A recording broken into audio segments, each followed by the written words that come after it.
surgió la posibilidad o la idea de armar este documento de toma de posición, porque notábamos que en los últimos años, sobre todo en el último tiempo, la cantidad de publicaciones y de temas relacionados en distintos congresos con la lipoproteína pequeña era cada vez mayor, y la verdad que como sociolípidos notamos que había un gap en cuanto a información, no tanto artículos, porque si uno pone lipoproteína A en PubMed, la verdad que hay una cascada y en los últimos años ha ido aumentando la producción, pero notamos que faltaba algo, y sobre todo en español, ¿no?, relacionado a este tema, y fue un poco la idea de armar este documento para contestar algunas preguntas que muchos de nosotros nos hacemos en la práctica habitual.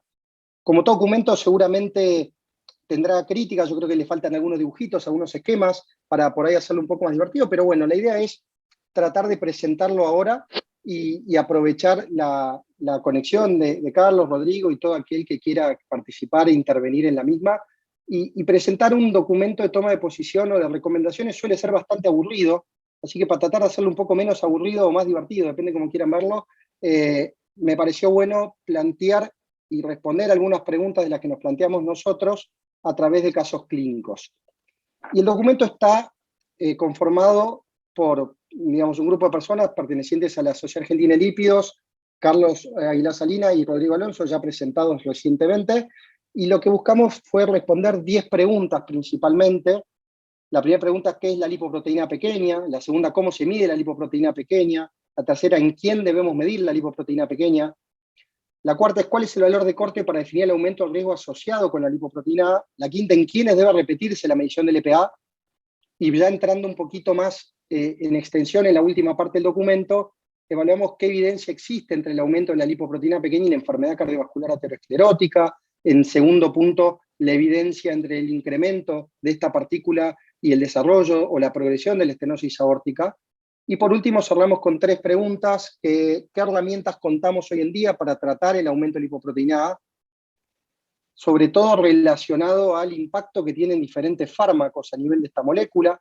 Por último, ¿cuál es la magnitud necesaria calculada de descenso de LPA para obtener un beneficio clínico potencial? Y esto la verdad que es algo interesante y todavía es algo en potencial porque nos falta información.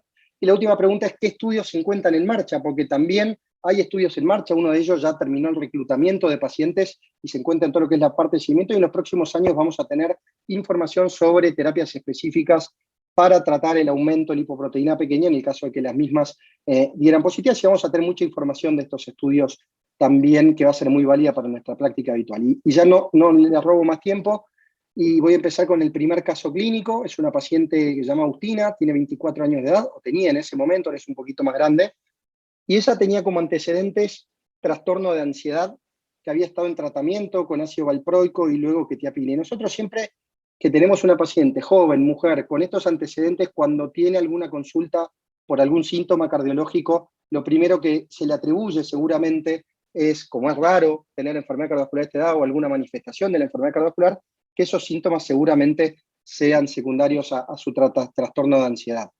Y Agustina consulta en varias oportunidades, digamos, en forma ambulatoria, servicios de emergencia e incluso en alguna guardia, por disnea clase funcional 2 y dolor torácico. La verdad que siempre fueron subestimadas estas consultas, hasta que un día los familiares deciden llevarla a otra institución y justo ingresan al servicio de emergencia del lugar donde yo trabajo por persistencia del cuadro. Y la verdad que se hacía muy repetido el tema de su consulta, los síntomas eran bastante categóricos, el dolor torácico era un dolor más bien pleurítico que anginoso, y en ese momento lo que se hizo fue un laboratorio donde se observan valores elevados de troponina T ultrasensible, y el diagnóstico inicial con un electrocardiograma que no decía mucho, era bastante inocente, fue el de una miopericarditis, y vemos que el primer estudio complementario, además de un ecocardiograma en el que no había trastorno de motilidad, es el de una resonancia con contraste, donde se ve un patrón de realce que más que una miocarditis era más sugestivo de algo, digamos, isquémico. Y la verdad que ahí tuvimos charlas un poco con la gente de resonancia para ver qué podía hacer, y terminamos dirigiendo el resto de los estudios diagnósticos hacia la parte coronaria, y empezando por una cinecoronariografía, donde vimos, para sorpresa de muchos, una lesión crítica trombótica en el tercio medio de la descendente anterior y una lesión severa en el tercio medio de la coronaria derecha. La verdad que esto nos llamaba mucho la atención. Y el laboratorio que realizamos durante la internación, podemos observar aquí un colesterol total de 214 miligramos por decilitro, colesterol de LDL 140 miligramos por decilitro, unos valores de HDL de 55 y de triglicéridos de 97. Y la pregunta que nos hacíamos acá es, ¿por qué Agustina tenía tanta enfermedad aterosclerótica? ¿No? O sea, llamaba la atención que más allá de todo, digamos, estemos en presencia de una mujer de 24 años con enfermedad de dos vasos, una lesión trombótica. La verdad que no era nada fácil en ese momento el diagnóstico, y ahí lo que hicimos fue, en primer lugar, pensar en el diagnóstico de un hipercolesterol familiar, y si bien sabíamos que con 140 miligramos de litro de colesterol LDL, las chances de que Agustina tuviera un hipercolesterol familiar eran bajas, digamos, a modo de ejercicio, utilizamos el score de clínicas holandesas de lípidos, y la verdad que nos daba que el diagnóstico era, como nosotros pensábamos, de muy baja probabilidad. De hecho, es improbable por puntaje. Entonces ahí seguimos buscando un poco enfermedad cardiovascular en personas jóvenes. La verdad pensamos en dos partículas, digamos, una que tiene más antigüedad por ahí en la práctica nuestra a nivel cardiológico, que es la homocisteína, y además existe, digamos, un componente que uno lo utiliza en alguna, o antes se utilizaba en mayor medida, y creía que estábamos utilizando algo que podía llegar a reducir el riesgo, como es la combinación de fólico con vitamina B12, y la verdad que, si bien sabemos que no es así, es algo que todavía se sigue buscando, y empieza a aparecer de a poquito, y vamos viendo cómo cada vez se va solicitando en mayor frecuencia y medida la lipoproteína A pequeña. Y acá nos dio un valor de 100 miligramos por decilitro de lipoproteína pequeña. Entonces, la verdad que lo vamos a charlar ahora después, pero la pregunta es, ¿podemos atribuirle toda esta enfermedad coronaria y toda esta aterosclerosis tan precoz de Agustina que veíamos viendo a este valor del LPA, o tendríamos que pensar en esto y en alguna otra causa más? La verdad que el tratamiento al alta fue de una combinación de una doble antiagregación potente con aspirina prasugrel, una dosis bajita de beta bloqueante y una dosis de estatina de alta potencia y de alta intensidad, como es atorvastatina en 80 miligramos combinada con 10 miligramos de ezetimibe.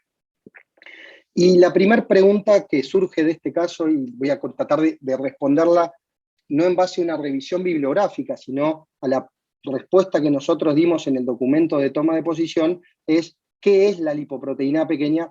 Si bien hay varios conectados que tienen una expertise muy amplia en todo lo que es el estudio de las partículas lipídicas y de la lipidología, por decirlo de una manera, como ciencia, la verdad que hay muchos que no, entonces me pareció importante tratar de responder esto.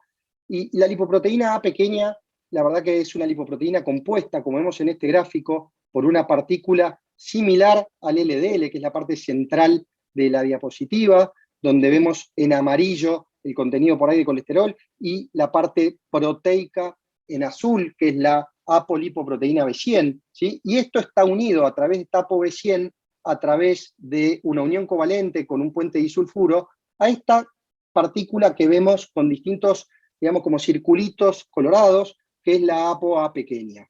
Y esta partícula ApoA pequeña es lo que le da la característica distintiva a la lipoproteína A.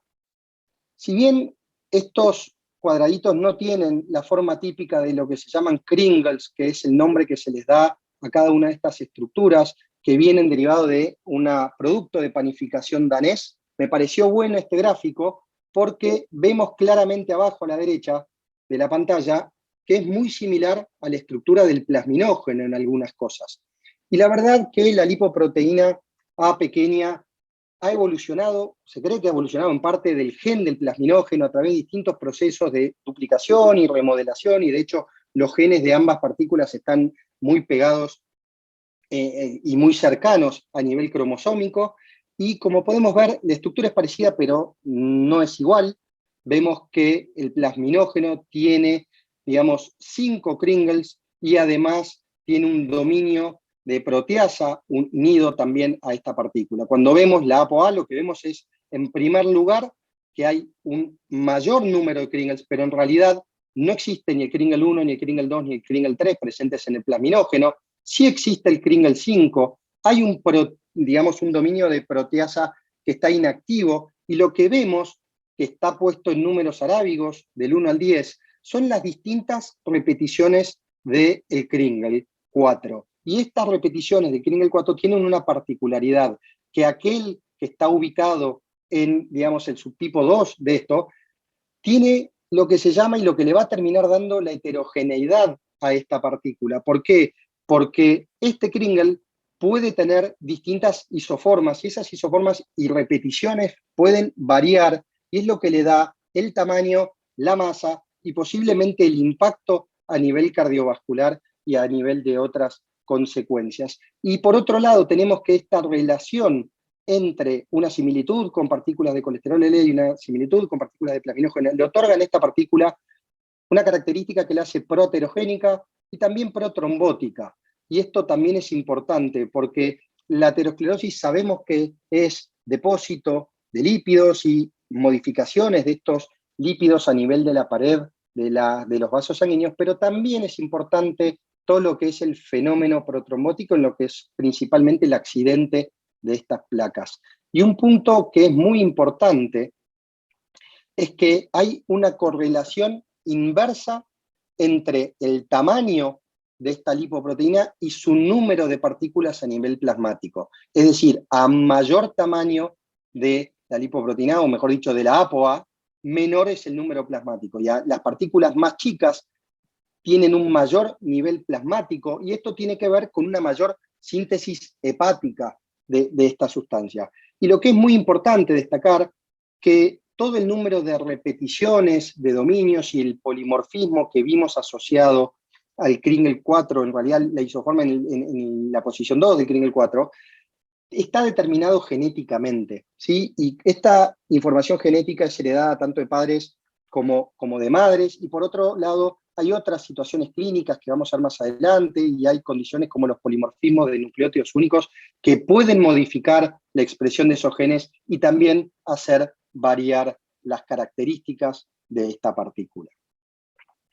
En segundo lugar, la pregunta que nos planteamos es también cómo se mide la lipoproteína. Y en esto tenemos que responder primero que no disponemos todavía de un método universal estandarizado. Es decir, cada laboratorio y en cada lugar se utilizan distintas técnicas para determinar o medir los valores de lipoproteína plasmática. Y esta partícula se puede medir, digamos, informa independientemente del ayuno, es decir, yo no necesito que el paciente esté en ayuno para poder obtener los resultados de esta partícula, y por otro lado también puede determinarse tanto en suero como en plasma. Existen distintos métodos inmunológicos como el ELISA, que son los métodos de preferencia, pero también todavía se siguen utilizando otros métodos como es la nefelometría y la turbidimetría. Y no me voy a meter en esto porque realmente no soy bioquímico, pero realmente es muy importante tratar de ir llevando, como vamos a ver después, a la utilización de métodos inmunológicos. Por otro lado, los resultados deberían expresarse en nanomoles por litro, ya que expresan el número de partículas y no en masa, es decir, evitar la, digamos, expresión de los resultados en miligramos por decilitro.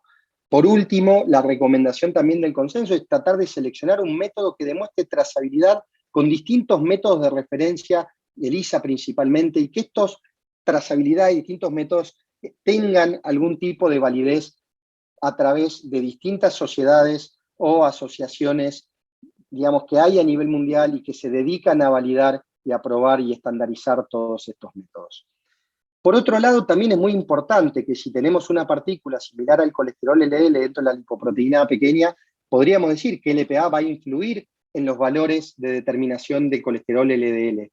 Y es por eso que nosotros desde el documento no recomendamos la utilización de la estimación del 30%, porque sabemos que esto es errático, que no es muy preciso, y que si tenemos una partícula que en la mayor parte de nuestros medios no es medida en forma directa y se mide por fórmula, como es el colesterol LDL, y por otro lado vemos que hay una gran variabilidad también a nivel de lo que es la estructura, y digamos hay una heterogeneidad en lo que es la lipoproteína pequeña, también tratar de hacer una estimación de algo en otro lugar es difícil.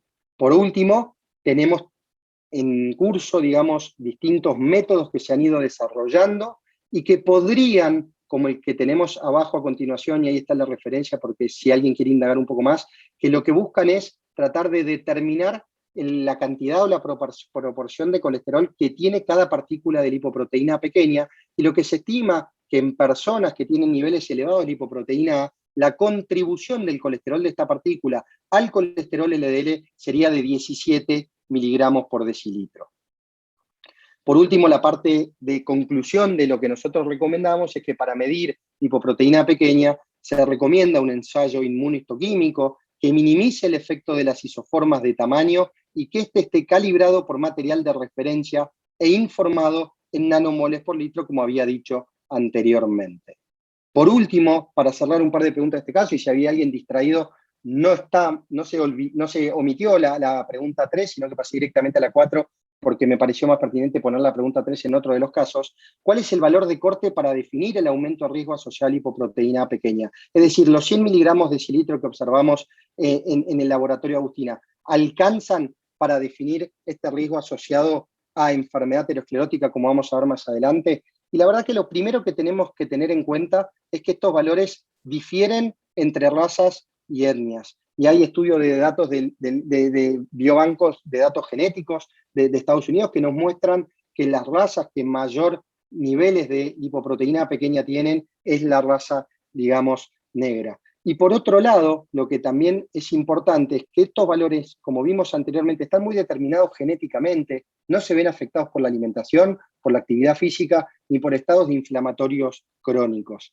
Y lo último es que no siguen una distribución normal, es decir, no siguen una distribución gaussiana, lo que siguen es una distribución más tirando a la izquierda, y acá tenemos datos del grupo de Nordestgaard, del Copenhagen General Population Study, que incluyó casi 70.000 pacientes, donde vemos que el 80% de la población danesa tenía niveles de lipoproteína pequeña menores a 50 miligramos por decilitro, y que el 70% incluso eran menores a 30 miligramos por decilitro. Entonces, la verdad que la pregunta que surge sobre cuál es el valor de corte para definir el aumento del riesgo asociado a lipoproteína pequeña, digamos, varias sociedades científicas plantean que el mismo es 50, y esto equivale a un valor entre 100 y 125, digamos, nanomoles por litro de lipoproteína pequeña, pero realmente si utilizamos este valor estaríamos perdiendo la oportunidad de identificar pacientes con un riesgo incrementado, principalmente en prevención primaria, que tienen valores entre 30 y 50, que vemos que es a partir de donde empieza a aumentar el riesgo de desarrollo de enfermedad cardiovascular aterosclerótica. Así que antes de entrar en el segundo caso clínico, quería preguntarle a Pablo, a Rodrigo o a Carlos si querían hacernos algún comentario respecto a esto, si conocen algún estudio de valores de lipoproteína pequeña en nuestra población a nivel latinoamericana, cuánto es aproximadamente el porcentaje de la población que podríamos encontrar en nuestra región con niveles de LPA mayores a 50.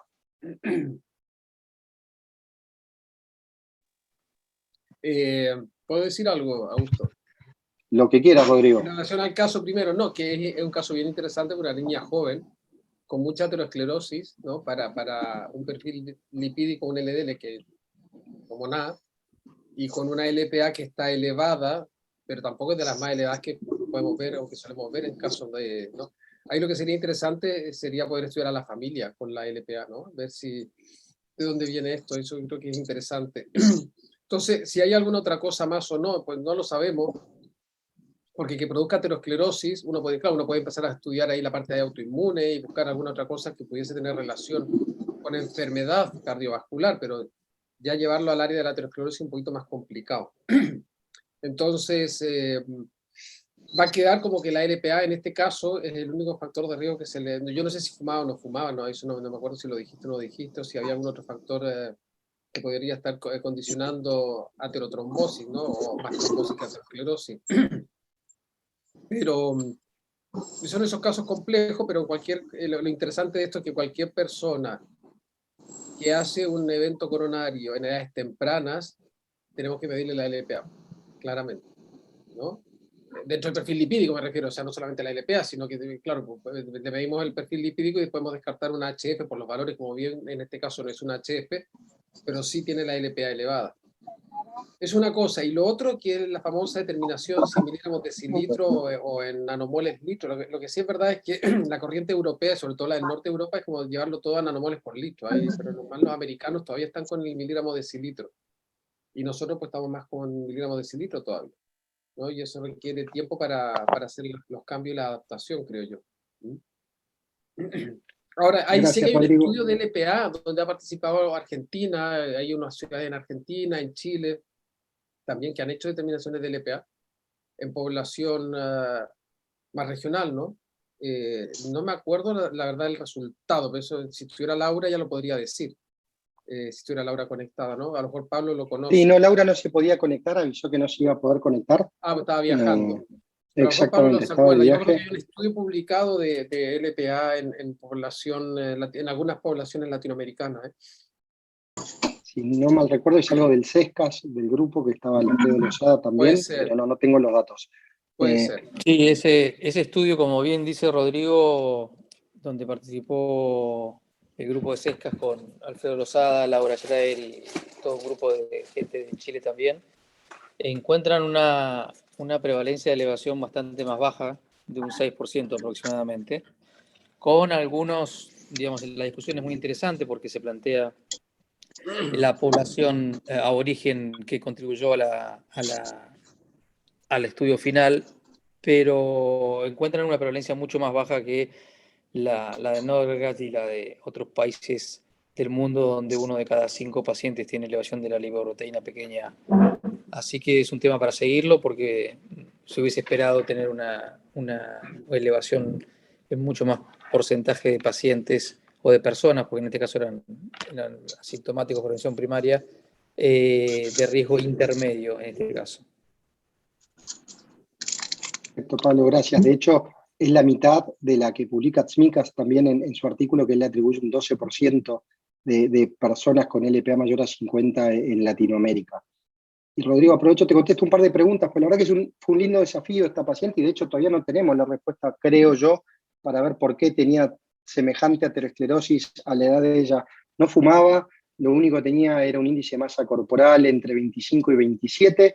Nos llamó la atención cierto hirsutismo y por eso se descartó también en parte un síndrome ovario poliquístico, se estudió toda la parte hormonal y también se descartó cualquier tipo de patología inflamatoria en ella y en base a los valores de los padres, la madre tiene una lipoproteína A pequeña menor a 30 miligramos por decilitro y el padre, que debe rondar la última parte de la década de sus 50, tiene 50 miligramos por decilitro, un poquito más, con presencia de ateromatosis subclínica y ningún otro, digamos, impacto cardiovascular.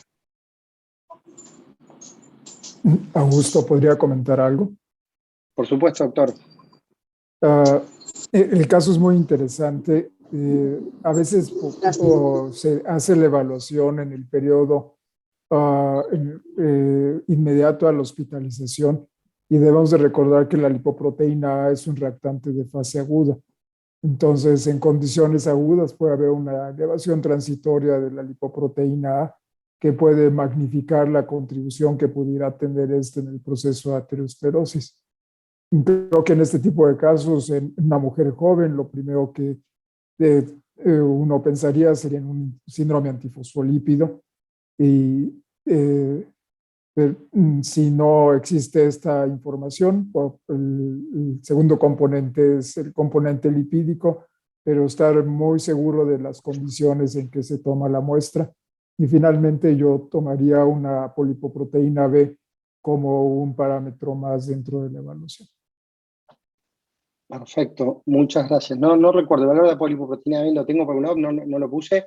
Después se repitió el valor de la lipoproteína A y de hecho la paciente hoy está participando en el estudio Horizon. Entró, digamos, por los criterios de inclusión, que como bien dijo Rodrigo, todavía se siguen expresando en miligramos por decilitro y se pedía para este estudio un valor de lipoproteína A pequeña mayor a 70 miligramos por decilitro. Así que está también, digamos, en este momento participando del estudio. Se descartó el síndrome antifosfolipídico en 2 oportunidades, se hicieron todos los análisis pertinentes. La verdad que todavía seguimos con la duda. Es una persona que trabaja además en la salud, está haciendo una tesis doctoral en el CONICET, que es nuestra agencia de investigación, y está también, digamos, le gusta mucho leer el tema y la verdad que cada vez que viene con sus preguntas es un lindo desafío tener que responderle, les puedo asegurar. Augusto. Sí, Rodrigo. Mira, no, yo creo que si uno quisiera completar el estudio en esta paciente, como dice Carlos, ¿no? Habría que hacer el estudio inmunológico, pues el estudio de antifosfolípido y más que nada para decir que no tiene nada, ¿no? Pues lo más probable es que no le salga nada. Pero por si acaso, ¿no? Claro, aunque tenga un discreto sobrepeso, poder pensar que esto pudiese tener un poquito de insulino resistente, tampoco es que es mucha enfermedad para todas estas cosas que son tan frecuentes en la población en general. Entonces, y lo otro que te quería preguntar era si ustedes en Buenos Aires la determinación del LPA está sistematizada, es decir, ¿se hace ya de rutina, la puedes pedir de rutina en cualquier servicio o es en algunos hospitales o clínicas solamente o laboratorios que se hace y está todo estandarizado o no? Bueno, no, acá, Rodrigo, digamos, la verdad que por lo menos donde yo trabajo la podemos pedir tranquilamente sin ningún tipo de problema, sin ninguna objeción, pero no es la misma realidad en todos los centros. Nuestro sistema de salud es bastante heterogéneo, incluso un mismo prestador en algún lugar puede permitir unas cosas y en otro no, así que no es accesible para todos seguramente.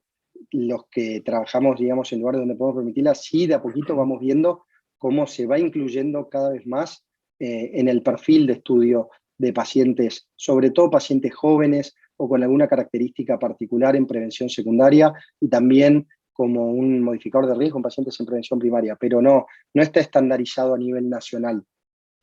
Yo quería decir, Augusto, si me permitís, que la LPA la sugerimos medir en un perfil lipídico ampliado, ¿no? Primero partir de ese perfil básico que vos presentaste y luego en un perfil ampliado a lo mejor medir la POVE y la LPA, pero no se mide de entrada en todos los pacientes. Perfecto. Nosotros, digamos, en el lugar donde yo trabajo, por lo general, a este perfil de paciente le pedimos de entrada un perfil lipídico ampliado habitualmente.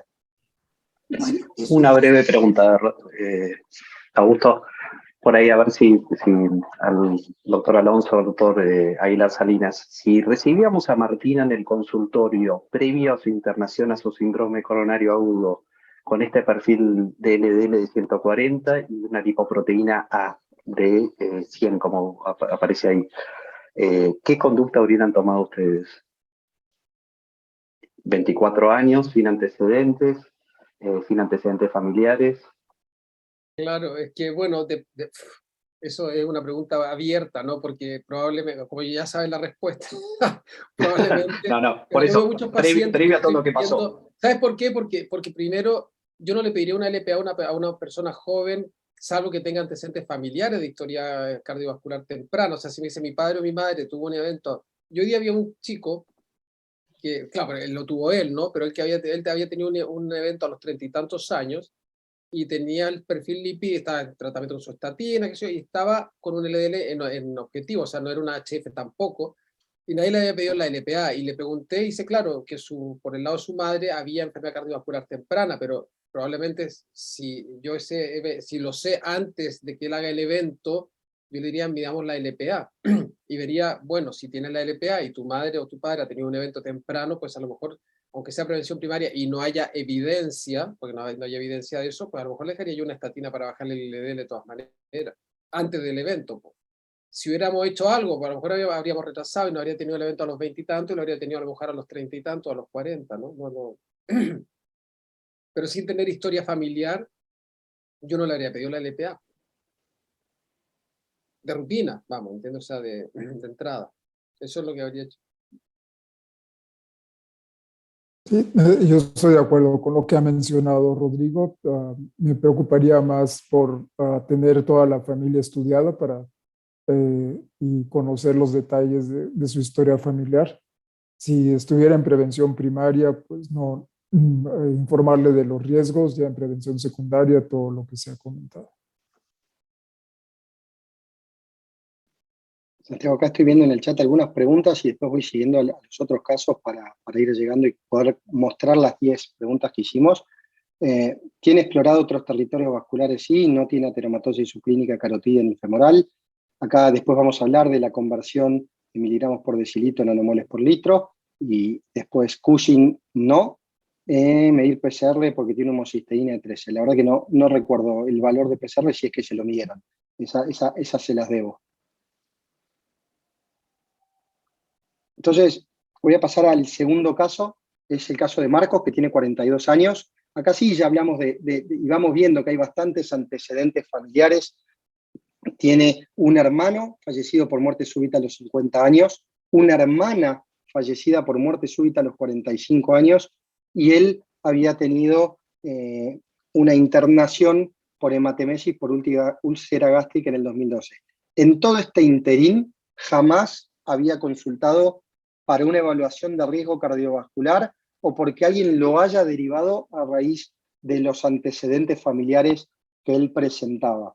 Paciente joven, activo físicamente, que desde el trabajo le piden una prueba, digamos, de esfuerzo en un chequeo de rutina, en el cual, o mejor dicho, la cual resulta en una prueba de alto riesgo, y va directamente a internarse con un pedido de una cinecoronariografía, donde vemos aquí una lesión en la descendente anterior de un 60% en tercio proximal, una circunfleja con una lesión severa de un 90% prácticamente a nivel ostial, un ramo intermedio ocluido en forma proximal que recibía circulación heterocoronariana y una coronaria derecha con una, digamos, lesión de un 95% en tercio proximal. Se angioplastió en primera instancia la arteria coronaria derecha y se reinterna a la semana para estudiar, y mejor dicho, para angioplastiarse la arteria circunfleja. En el momento que nosotros recibimos al paciente, digamos, hicimos este perfil lipídico, donde vemos un colesterol total de 276 miligramos por decilitro, a diferencia del caso anterior, aquí vemos valores elevados de colesterol LDL de 208 miligramos por decilitro, colesterol HDL de 38 miligramos por decilitro y un valor de glucemia de 95 miligramos por decilitro. Ya en este caso, digamos, es diferente, como dije antes, al anterior, con estos valores de colesterol LDL, con esos antecedentes familiares. El diagnóstico de una hipercolesterolemia familiar heterocigota ya es probable y no improbable, como en el caso de Agustina.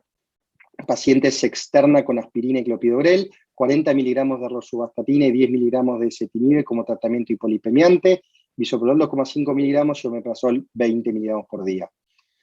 Al mes, digamos, lo volvimos a evaluar con un laboratorio ya aquí, con un perfil lipídico ampliado, y es donde, digamos, solicitamos, como bien mencionó alguien antes, una polipoproteína B, donde vemos un valor de 78 miligramos por decilitro, un nivel de lipoproteína A de 176 miligramos por decilitro, niveles de colesterol LDL con 4 o 5 semanas de tratamiento más o menos de 80 miligramos decilitro. Entonces, acá es un poco relacionada a la última pregunta que hacía Santiago y que ya habían contestado en parte, digamos, Rodrigo y Carlos, en quién podemos, si tenemos que optimizar recursos, debemos medir la lipoproteína A y en quiénes debería repetirse la medición de esta partícula. Aclaro al paciente anterior con ese nivel de colesterol LDL de mayor 80 y la sospecha de una hipercolesterolemia familiar, se le agregó al esquema terapéutico un inhibidor de PCSK9, y después vamos a ver también más adelante si esto tiene impacto o no en los niveles de lipoproteína A pequeña. Entonces, ¿en quiénes debemos medir la LPA? La verdad que vimos que los valores de esta partícula en la mayoría de los casos suelen ser estables, y el doctor Aguilar Salinas nos hizo un comentario sobre el reactante de fase aguda de esta partícula, y ahí podríamos tener, digamos, una condición que haga que o la midamos alejada de este episodio o lo tengamos que repetir la medición. Y es por su nivel de estabilidad que la mayoría de las guías o de las recomendaciones son tratar de medir una vez en la vida para la mayor parte de las personas. Como dijo Pablo, digamos, se estima que 1 de cada 5 personas tiene niveles de lipoproteína A pequeña mayor a 50 miligramos por decilitro. Entonces, la verdad que si uno analiza la prevalencia y después cómo puede impactar esto en la práctica diaria, vemos que es más frecuente que muchos otros métodos de screening que utilizamos habitualmente en nuestra práctica clínica. Entonces, si debemos realizarlo una vez en la vida, podríamos discutirlo un rato. Yo creo que es adecuado, como dice ahí, para la mayoría de las personas, y en la toma de posición dijimos lo mismo, pero si uno tiene que enfocar los recursos porque no existe la disponibilidad para aplicarlo a toda la población, acá nosotros lo que proponemos es centrarlo principalmente en personas con enfermedad cardiovascular aterosclerótica prematura, y bien se mencionó antes, tanto en el paciente como en los familiares de ellos, la estenosis valvular aórtica, vamos a ver un poquito más adelante también el impacto que tiene este nivel. Entonces el paciente con estenosis valvular aórtica podría solicitarse la misma, pacientes con niveles de colesterol LDL mayores a 190 miligramos por decilitro, y con el grado de expertise que tienen Rodrigo, Carlos, Pablo y tal vez hay más, les voy a preguntar el impacto que tienen los niveles elevados de lipoproteína A en la población de pacientes con hipercolesterolemia familiar, pero también, además del HF, tenemos que pensar en la medición de esta partícula en otros tipos de hipercolesterolemia genéticas, como la hiperlipemia familiar combinada o la disbeta-lipoproteinemia. Y es un punto importante cómo LPA participa en parte en niveles de colesterol LDL cuando los niveles de LPA son muy altos y yo comienzo un tratamiento, digamos, hipolipemiante y no logro alcanzar, digamos, la reducción que yo espero para esa dosis de ese hipolipemiante, la verdad que tengo que pensar que podría haber alguna otra cosa que esté influyendo y no solamente que el paciente es un hiporrespondedor. Y por último, fue la última pregunta del caso anterior, también podemos considerarla como herramienta para estratificar el riesgo en pacientes entre 40 y 75 años con un riesgo cardiovascular intermedio, donde la presencia de valores de lipoproteína pequeña elevados tal vez me influyan en la decisión de indicar una estatina cuando yo estoy en la duda respecto a eso, y por qué no también, digamos, a partir, si bien es una población totalmente diferente a quiero ver la opinión de Rodrigo y Carlos, ¿qué hacemos con la utilización de ácido acetil salicílico? Pero lo voy a dejar para un poquito más adelante. ¿Y en quiénes debemos repetir la medición de la lipoproteína pequeña? Sabemos que los pacientes y las personas, a medida que van deteriorando su función renal, es decir, a medida que va cayendo la tasa de filtrado glomerular, los niveles de lipoproteína pequeñas empiezan a aumentar. Entonces, en pacientes en los que se determinó esta partícula con niveles normales de filtrado glomerular y estos niveles empiezan a caer más adelante, yo puedo repetir estos valores porque pueden variar. Lo mismo ocurre en pacientes con hepatitis viral o con cirrosis, que tienen niveles más bajos de lipoproteína, porque esta tiene síntesis hepática y si afecto a la fábrica, seguramente los niveles son más bajos. En pacientes con hipotiroidismo no controlado que tienen niveles de LP alta, se ha visto que cuando se inicia o se compensa su función tiroidea, los valores de lipoproteína A pequeña se reducen. Entonces, si yo tengo un valor elevado cuando el paciente o que fue tomado en el contexto de un hipotiroidismo no controlado, debería repetirse la muestra.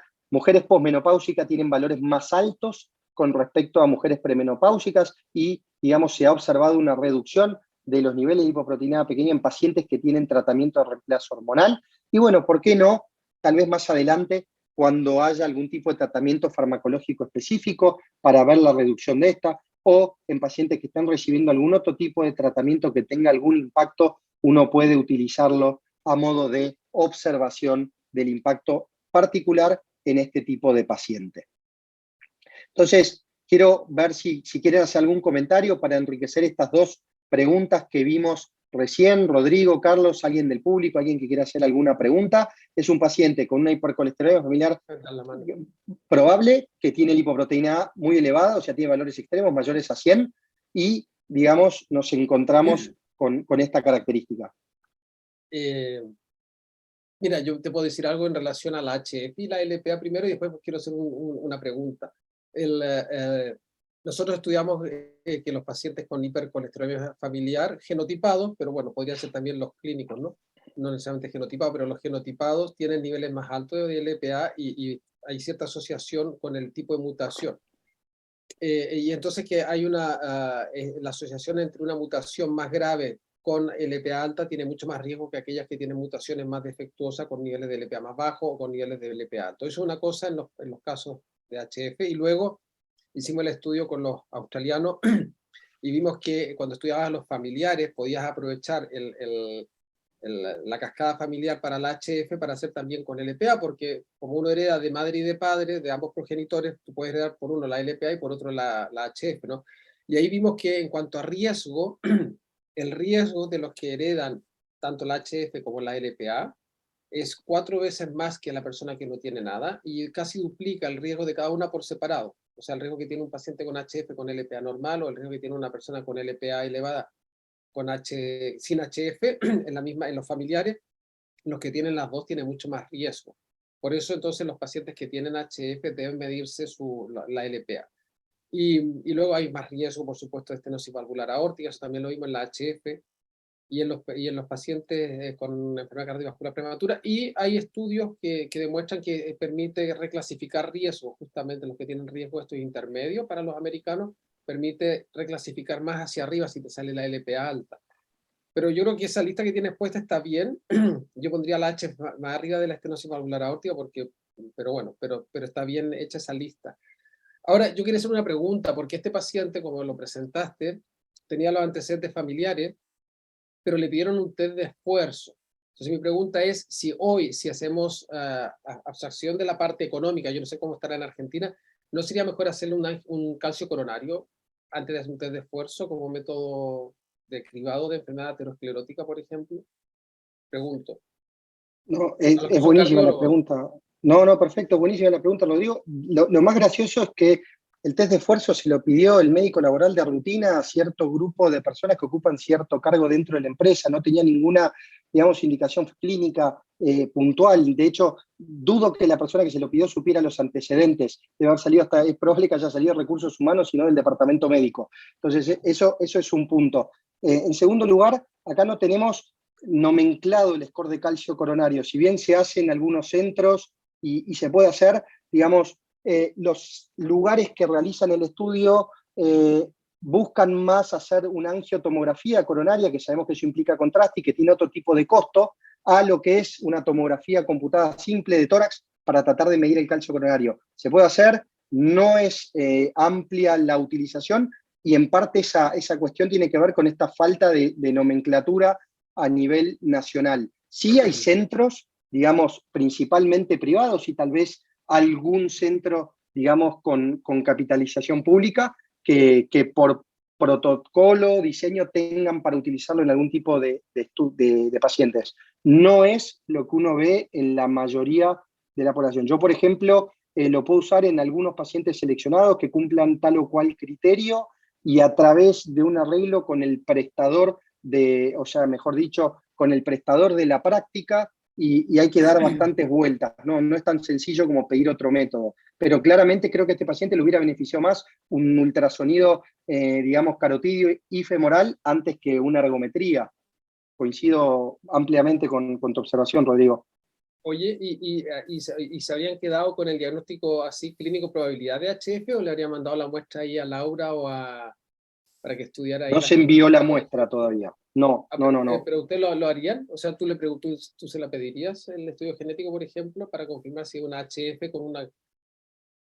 Yo creo que si uno tiene la posibilidad de hacerle un estudio a estos pacientes, se los debería hacer. Me parece que sería, no sé si nos va a cambiar mucho el tema de su tratamiento, y la verdad que si uno analiza y ve un poco lo que fue su historia familiar, creo que le das un poco, pero sí, me parece útil, y de hecho muchas veces hablamos con Laura y Pablo para tratar de derivar pacientes y depende, digamos, el momento en el que se encuentran para poder recibir muestras o no. Pero sí, me parece que Hijos tenía podría el ayudar un paciente, poco. ¿no? ¿Cómo, perdón? ¿Hijos tenía? ¿Hijos? No tiene ¿Son hijos. familiares jóvenes o sobrinos? Por buscando ahí un poquito la historia familiar por la parte joven, ¿no? No tiene hijos, digamos, no sé si vos ahondarías en familiares de segundo grado, los dos hermanos Sí, los que... hijos de los hermanos que se murieron. Perfecto, Si es que tienen, perfecto, claro. Si es que se puede, yo creo perfecto, que eso es importante para la historia familiar, ¿no? bien. Me gustaría comentar sobre, nosotros tenemos una cohorte de pacientes con hiperlipidemia familiar combinada y encontramos también un aumento en la prevalencia de niveles altos de lipoproteína A. Pues me parece un acierto haberlo incluido en este grupo de recomendaciones. Y un grupo que creo que es controversial son las personas con diabetes, dado que la diabetes se asocia a niveles un poco menores de lipoproteína A, pero sin duda es un modulador del riesgo cardiovascular, sobre todo en los casos que vemos con frecuencia, diabetes de aparición temprana, que se mantienen más o menos bien controlados, pero que eventualmente tienen mucho mayor riesgo cardiovascular que el resto de la población. Gracias. ¿Alguna pregunta, alguien más? Si no, seguimos a las últimas preguntas que nos quedan. Acá hay una de estenosis aórtica que la vamos a ver después. Bueno, Valeria justo preguntaba el tema de mujeres posmenopáusicas. Sí, que y me lo ahí guardamos el tema respondiste. Sí. Perfecto. No, quedaba esa de la Y estenosis aórtica degenerativa, te preguntan en el la chat. vemos No ahora sé en un si... cachito. Perfecto. Exactamente. No, ahora voy a responder ella y después ahora apareció una más larga ahí. A ver, muchas gracias por este espacio y la invitación. En función del puesto de caso único que dice en el documento, ¿cuál es el valor de corte que a partir del mismo se debería considerar en Argentina? 50 miligramos por decilitro, 30 miligramos por decilitro. Y a su vez, si consideramos que la expresión debería ser nanomol por litro, ¿cuál sería el valor para este tipo de unidades? Bueno, la verdad que 50 miligramos por decilitro equivale más o menos entre 100 y 125 nanomoles por litro. Podría, digamos, el riesgo empieza a considerarse a partir de los 30 miligramos por decilitro. No tenemos tanta evidencia local, así que todo lo que es la recomendación, en su gran mayoría, digamos, deriva de estudios realizados en otras cortes y en otras poblaciones, principalmente europeas y de Estados Unidos. Así que bueno, paso al caso 3, es el último, les prometo. Perdona, Augusto, Sí, Rodrigo. Augusto. Digamos, es fácil, digamos, no es que sea fácil, porque de hecho ya Tsimikas dice que no se debería hacer, pero uno multiplica por 2,4, 2,5 los miligramos de decilitro y lo transforma en nanomoles litro. Si son 100, pues sería pues 250, ¿no? Si son 50, sería 120, 125. Así, eso es lo que se usa porque no todos lo miden en nanomoles. Y si 30 o 50, los norteamericanos, los estadounidenses siempre han dicho que sobre 30 aumenta el riesgo, y en Europa se usó 50 porque es el punto de corte donde el percentil 80, donde el 20% de la población está sobre, y se considera que era un valor elevado para aumentar riesgo. Y nosotros en la población con HF vimos que claramente a partir de 50 se separan las curvas. Entonces, yo creo que 50 es un número fácil de recordar, y si te sale pues 40, pues bueno, está entre 30 y 50, ¿no? Con una cosa ahí a mitad de camino, pero claramente para intervenir es sobre 50. Y de hecho los estudios están pidiendo sobre 70. Entonces, claro, están viendo niveles muy elevados, ¿no? Para ver y para determinar cuánto tienen que bajar esos niveles de LPA para disminuir el riesgo. Sí, esa es el una factor. de las después. Perdón, Carlos, sí, perdón. El factor de corrección varía dependiendo de la concentración. El factor de corrección es bajo a cifras menores y por el contrario se necesitan multiplicar hasta por 2.1 en valores muy altos. Entonces, existen tablas de corrección basado en equivalencias de laboratorio, por lo que multiplicar por algún factor de corrección no es muy recomendable. Claro, exacto. De hecho, fue la recomendación de la toma de posición, fue no hacer, digamos, conversiones, pero bueno, lo que dice Rodrigo a veces puede servir por ahí para tener un estimado, pero la idea es no hacerlo porque, como bien mencionaron, digamos, y la heterogeneidad de esta partícula, nosotros podemos tener, digamos, corrigiendo y dependemos de la cantidad de copias y de repeticiones, digamos, sobre todo de la posición 2 del Kringle 4, distintos tamaños, y eso también impacta en las concentraciones plasmáticas, como vimos al principio, ¿no? Entonces, la verdad que la recomendación fue a priori no hacer la conversión de miligramos por decilitro a nanomoles por litro. Y después, yendo a otro tema importante que vamos a ver también después, es que el riesgo cardiovascular se incrementa en forma lineal. Es decir, acá no hay curva J, no hay curva U, sino que pareciera empezar a incrementarse, las curvas empiezan a separarse más marcadamente a partir de 50 miligramos por decilitro, pero también hay estudios que muestran por ahí que el umbral a partir del cual comienza el riesgo de desarrollar principalmente enfermedad cardiovascular aterosclerótica, más que otra de las complicaciones, sería de 24 miligramos por decilitro. Y ahora paso al tercer caso, que es el de Carlos, de 68 años. Carlos es hipertenso, dislipémico y tiene diabetes tipo 2, no insulino requiriente, y un poco fue para traer a colación lo que mencionaba el doctor Salinas también, y la importancia a veces que tiene la lipoproteína pequeña en esta población. Carlos tiene antecedentes de enfermedad coronaria con angioplastia en 2 oportunidades, una de las cuales hizo una restenosis, y además, digamos, con lesiones en otros vasos no tratados. Medicado en ese momento con losartán hidroclorotiazida, metformina, vildagliptina, ácido acetilsalicílico en dosis bajas, clopidogrel, bisoprolol, 20 miligramos de rosuvastatina y hemoglobina glicosilada de 8.5% dentro del laboratorio, y le voy a mostrar un poco lo que es el perfil lipídico de este paciente. El motivo de consulta fue angina rápidamente progresiva, y la verdad que con el pretest que teníamos no era difícil pensar que esto era progresión de su enfermedad cardiovascular aterosclerótica.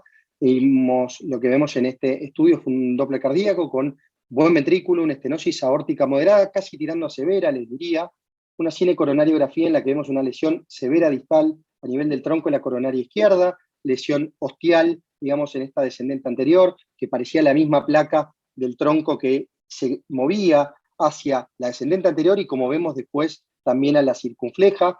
También tenía restenosis del stent previo en la descendente anterior, otra lesión de novo en la circunfleja y la oclusión de la coronaria derecha en tercio medio. Con estos datos, esta anatomía y la presencia de una estenosis aórtica moderada más, vamos a decirle, lo que se decidió fue hacer una cirugía de revascularización miocárdica y un reemplazo valvular aórtico con una prótesis biológica. La verdad que lo que se pudo hacer fue una revascularización con un puente arterial a la descendente anterior y un puente venoso a la circunfleja. La coronaria derecha tenía muy malos lechos, por lo tanto no pudo revascularizarse y tenía circulación, digamos, coronariana que provenía heterogéneamente de la heterocoronariana, perdón, no heterogéneamente de la arteria circunfleja. Así que creíamos que también, digamos, avanzando en la circunfleja le podíamos dar algo de flujo, sobre todo la parte distal de esa coronaria derecha. El laboratorio que observamos acá, recordemos que el paciente venía en tratamiento con 20 miligramos de rosuvastatina, es un colesterol total de 142 miligramos por decilitro, un colesterol LDL 72 miligramos por decilitro, un HDL 43, una hemoglobina glicosilada 8.2 y una lipoproteína A pequeña de 139 miligramos por decilitro. Lo que se hizo fue incrementar un poco la dosis de metformina, siguió con su inhibidor de PP4 que venía recibiendo, se comenzó con empagliflozina y se agregó ezetimibe 10 miligramos. Entonces, acá quería mostrar un poco esto, qué evidencia existe entre el aumento de lipoproteína A pequeña y la enfermedad cardiovascular aterosclerótica, y la verdad que todas las preguntas anteriores se fueron respondiendo un poco en base a esto, y la evidencia que tenemos proviene tanto de estudios observacionales como de estudios de asociación genética, y esto, digamos, todavía nos falta para poder decir que la lipoproteína pequeña es un factor de riesgo, que tratar este factor de riesgo demuestre reducción de los eventos, y eso lo vamos a tener en parte con los estudios clínicos, digamos, que están en curso en este momento, pero por eso es que todavía se determina como un modificador de riesgo y no propiamente dicho como un factor de riesgo. ¿Y por qué se produce la lipoproteína pequeña, o mejor dicho, por qué produce la lipoproteína pequeña enfermedad cardiovascular aterosclerótica? La verdad que el mecanismo por el cual esto se produce es muy variado. Vimos que tiene cierta similitud con el colesterol LDL, entonces si tiene ApoB y tiene colesterol LDL, sabemos que es proterogénico. Por otro lado, es el principal transportador de fosfolípidos oxidados a nivel plasmático, y esto también interviene en lo que es la génesis y la progresión de la aterosclerosis. Y por otro lado, como mencionamos al principio, también se ven asociados fenómenos, o podría tener asociada por su relación con, digamos, el plasminógeno, un efecto protrombótico, y esto en parte puede que haya tenido que ver con lo que se publicó hace poco en el estudio ASCEN, donde se hizo, digamos, un análisis a partir del genotipo de lipoproteína A de los pacientes. Recordemos que el ASCEN evaluó aspirina en prevención primaria en pacientes añosos, y lo que se vio que los pacientes que tenían un genotipo que estaba asociado a niveles plasmáticos elevados de lipoproteína A pequeña, tenían un mayor beneficio con el tratamiento, o con la alocación, mejor dicho, un tratamiento de aspirina en bajas dosis que aquellos pacientes. Recordemos que fue un estudio neutro en su totalidad, digamos, y no demostró beneficio de dosis baja de aspirina en la población general, pero acá podría pensarse, o es un disparador para evaluar otros subgrupos en los cuales distintas terapéuticas que por ahí no resultaban en otras poblaciones, en esta podrían funcionar. Y acá también, en una de las próximas preguntas, quiero preguntarles a ustedes qué piensan de los nuevos fármacos antidiabéticos en términos de impacto en lipoproteína pequeña.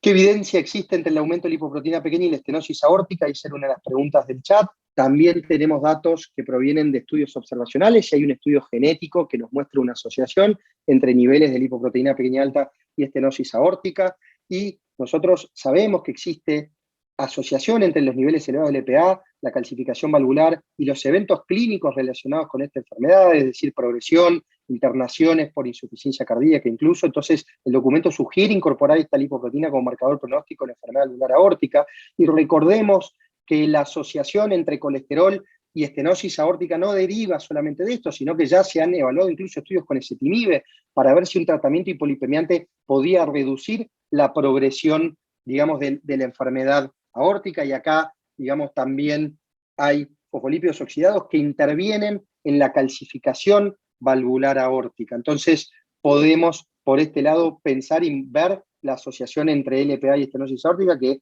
fue evaluada y estudiada en estudios observacionales, y como dije anteriormente, también estudios genéticos se asocian con esto. ¿Con qué herramientas contamos hoy en día para tratar específicamente el aumento de la lipoproteína pequeña y qué efectos tienen los diferentes fármacos, en especial los hipolipemiantes, disponibles sobre los niveles de lipoproteína pequeña? Y esta es la octava pregunta del documento, y la verdad que la respuesta fue que terapias clásicas con estatinas, firatos y ezetimides tienen efectos neutros, e incluso las estatinas podrían aumentar los niveles un 20, un 30%. Estudios con inhibidores de PCSK9 han demostrado una reducción del 25% de los valores de lipoproteína pequeña, la niacina reducción del 20-40%, pero esta reducción no se asoció o no se tradujo en reducción de eventos clínicos. Lipomersen también reduce la síntesis de ApoB, entonces también se asocia a una reducción del 25% de niveles de lipoproteína pequeña. La féresis en este momento es el tratamiento con más potencial en términos de reducción de la misma, entre un 20 y un 90% de reducción. Y por otro lado tenemos terapias, digamos, no hipolipemiantes, como vimos, el uso de estrógenos, y digamos, hay estudios también con dosis baja de ácido acetilsalicílico que han demostrado una reducción pequeña en valores de lipoproteína pequeña. Y ya voy cerrando y después abrimos un poco más la discusión de todos estos puntos. ¿Cuál es la magnitud necesaria calculada de descenso de LPA para obtener un beneficio clínico potencial?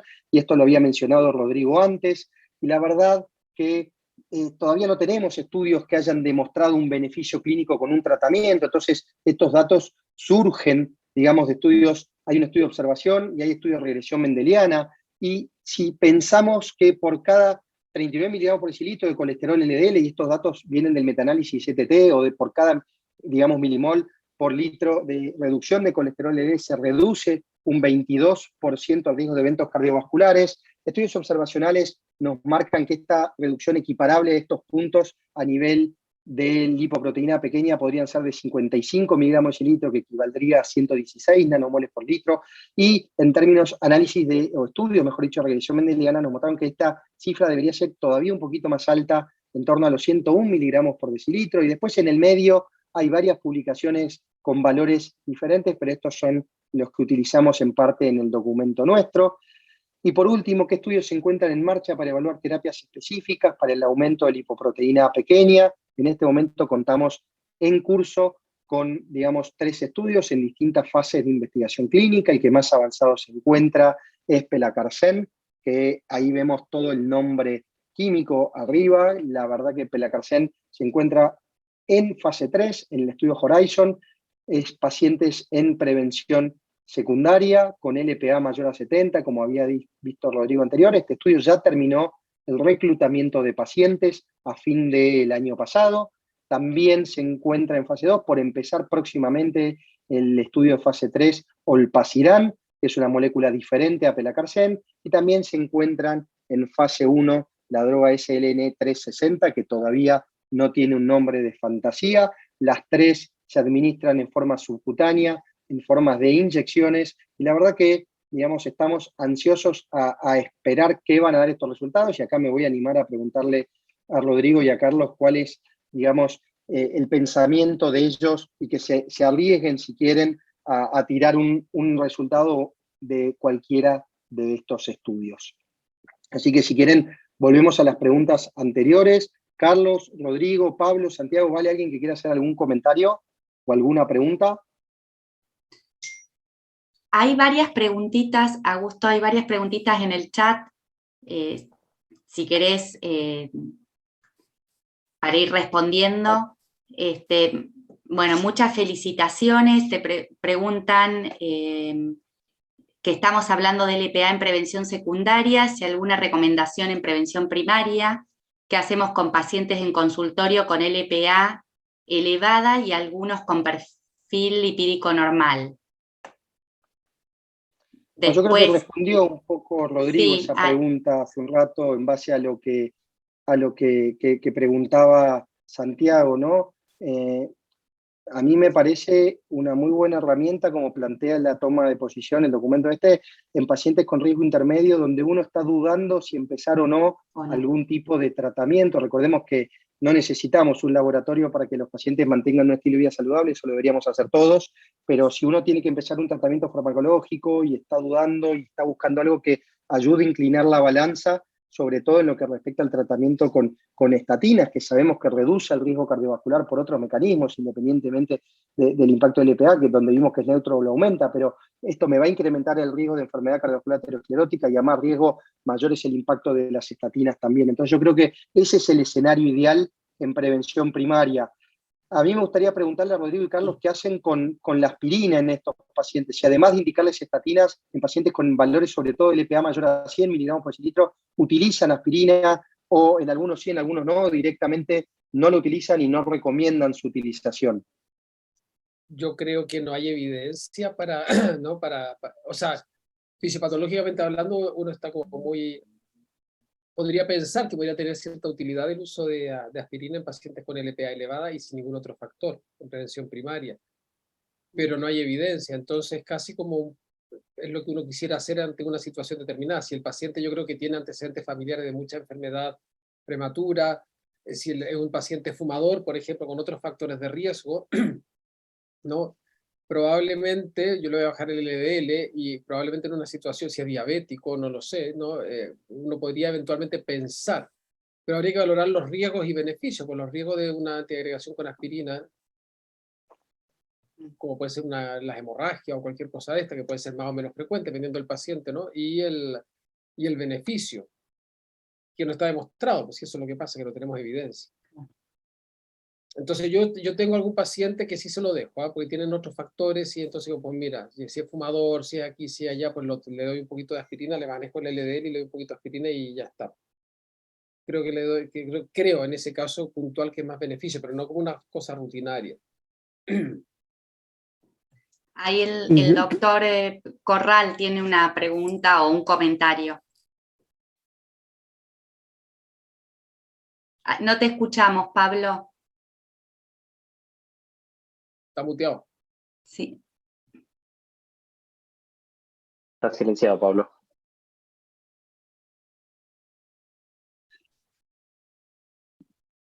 Doctor Salinas, ¿quiere hacer algún comentario hasta que Pablo enganche el micrófono? Sí, gracias. En prevención primaria creo que no hay evidencia. En prevención secundaria, sin duda, sí lo utilizaría, pero como parte del tratamiento para reducir riesgo cardiovascular. Creo que el efecto de los hipolipemiantes sobre LPA es algo que también debemos de considerar para eventualmente elegir alguno que tenga el menor impacto sobre la concentración de LPA, sobre todo en personas con cifras intermedias altas.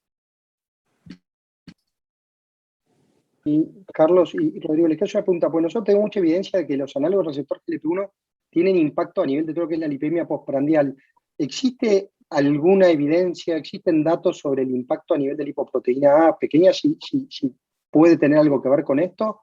Digamos, si bien sabemos que el tratamiento riesgo cardiovascular debe ser global, yendo un poco a lo puntual, ¿conocen algo, han estudiado, publicado algo al respecto?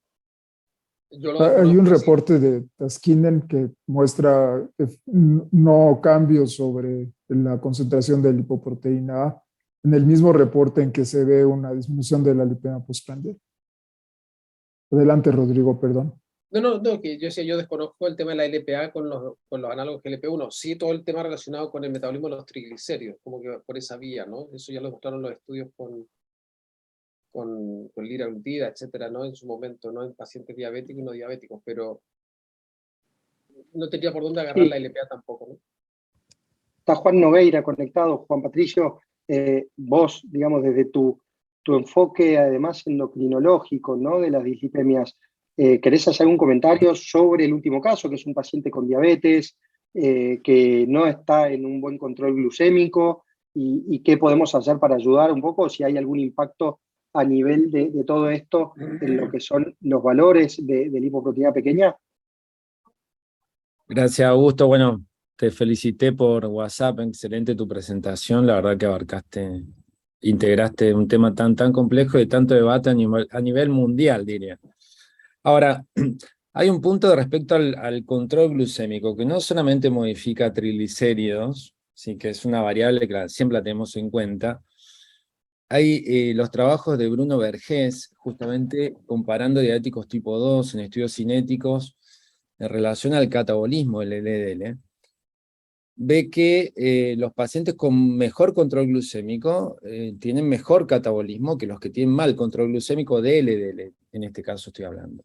Entonces, también esto podría llegar a aplicarse con LPA, o sea, tal vez no es el control glucémico la principal variable que me va a llevar la LPA, pero es una variable a tener en cuenta. Entonces, si yo estoy sospechando que la LPA va a ser un factor de riesgo que me va a modificar o me va a predisponer a mayor aterosclerosis en un diabético, tendría que buscar un diabético con mejor control glucémico, con hemoglobina glucosilasa en 7 o por debajo de 7 para medir la LPA y tenerlo como variable de riesgo, ¿no? Pero bueno, no tenemos datos tan categóricos. La verdad que con esto de la LPA estamos aprendiendo, ¿no? Todos juntos, creo.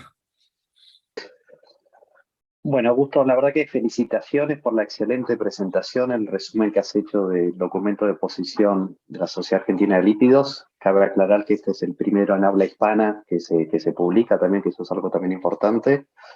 Queríamos agradecer en nombre de la Sociedad Argentina de Lípidos tanto al doctor Rodrigo Alonso como Carlos Aguilar Salinas por su participación tanto en el documento como para estar hoy presentes. Sabemos están conectados desde afuera, así que la verdad que muchísimas gracias y por todos sus aportes.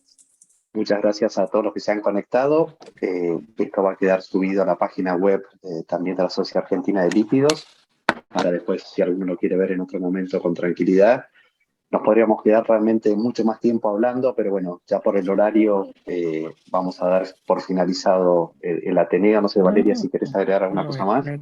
Felicitaciones, Augusto, muchas gracias. Y bueno, vamos a dar por terminado entonces el Ateneo. Muchas gracias a todos los que participaron activamente y a todos los que pudieron conectarse hoy y acompañarnos.